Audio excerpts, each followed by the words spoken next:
Welcome to The Explainer. Today, we're going to pull back the curtain on one of the most powerful tools out there for resolving conflict, mediation. We're going to show you the hidden psychology behind how it all works, right from the very first words a mediator says. You know that feeling, right? You're stuck in a really tough disagreement, and the path forward just seems, well, foggy, maybe even a little intimidating. So what happens next? Today, we're going to demystify a process that's designed to turn all that uncertainty into a clear path forward. Okay, so how does mediation actually get the job done? Well, we're going to dig into a mediator's opening statement. And trust me, this is not just some polite, "Hello, how are you?" It's a carefully constructed blueprint for the entire day, and it's designed to build trust from the very first minute. We're going to break this down into 4 key parts. By the end, you won't just know what the mediator is saying, you'll understand the powerful strategy behind why they're saying it. First up, the rules of engagement.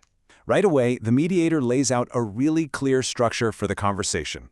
Now, this isn't about being rigid or bossy, it's about creating a sense of predictability, a feeling of security, especially when things are already tense. So check out this turn-by-turn flow. The mediator explains that first, they'll speak. Then the claimant, that's the person who brought the issue forward, gets to talk. Then the respondent.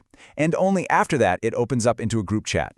This simple structure is absolutely crucial because it guarantees that everybody knows their turn is coming. No one has to worry about being talked over. But here's the really clever part. Right after setting up that structure, the mediator says, "Hey, this isn't set in stone." And that is such a brilliant move. It immediately lowers the anxiety in the room and signals that, you know what, this process is going to adapt to whatever we need to have a productive day. So what does this all really come down to? One word: control. The mediator makes it crystal clear that this is a voluntary process. You can leave, you can call for a break, you can meet in separate rooms. This flexibility isn't just about being comfortable. It's about giving the power back to the people in the dispute. And that is absolutely essential for building trust. Okay, next up, creating a safe zone. Once the ground rules are in place, the mediator's #1 job is to build trust.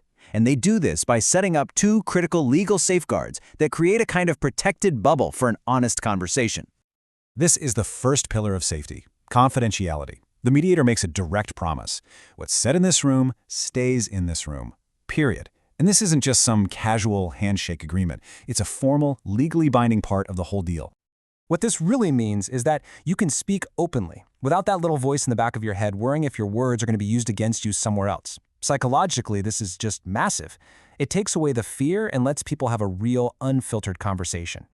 And now for the second pillar of protection, and honestly, this one's a total game changer. It's called the without prejudice rule. In simple terms, it means you can throw ideas out there, make offers, try to solve the problem, and if things don't work out, none of that can be brought up in court. It's like a legal shield that lets you get creative without risk. So, we've got the rules, we've got a safe space, but what exactly is the mediator's job in all this? This next part of their opening statement is so important for managing everybody's expectations. The mediator states their purpose with absolute clarity. They are not a judge, they are not an advisor. Their one and only goal is to help the conversation move forward productively. You can think of them as a guide, but not the hero of the story. The people actually in the dispute are the ones who are going to find the solution. This side-by-side view just makes it perfectly clear. The mediator, they're going to listen, they're going to summarize, they'll ask some tough questions, and they'll help you negotiate. But what they won't do is judge, take sides, make decisions for you, or give their own opinion. This just reinforces that the power to solve the problem stays 100% with you.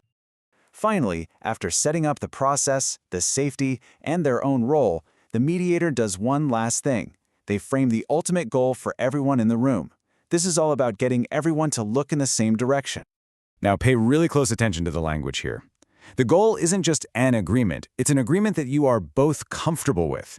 That choice of words is so deliberate, it shifts the whole focus from just ending the fight to finding a solution that's actually sustainable and that both people can genuinely live with.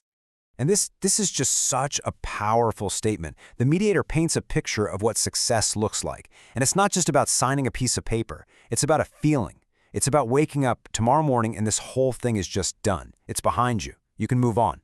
That's about finding peace of mind. So when you put all these pieces together, a mediator's opening statement is really a masterclass in setting the stage. It's not just a formality, It is the absolute foundation for a successful resolution, and it's carefully designed to create structure, safety, neutrality, and a shared goal. And that kind of leaves us with one final thought.